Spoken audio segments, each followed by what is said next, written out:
দিদির দিকে তাকাবে। হ্যাঁ দিদির দিকে তাকিয়ে দিদি মেসেজ করে দিচ্ছে, ওই যে কিছু একটা বলছে।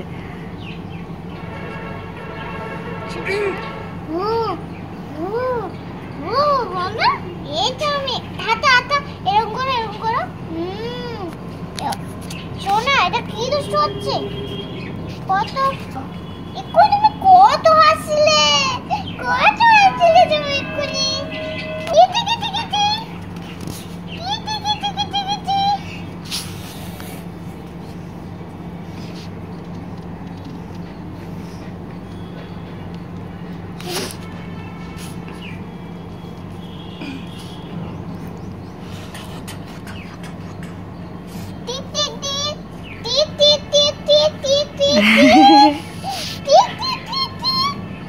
কি হচ্ছে শুনে এটা?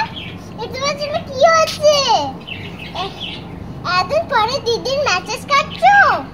হ্যাঁ, এতদিন পরে দিদির মেসেজ কাটছে আমার জন্য। আমার জন্য খুব আরাম পাচ্ছে। আমার জন্য এতদিন পরে দিদির মেসেজ কাটছে। বাবা উপর করে একবার ইয়ে করো।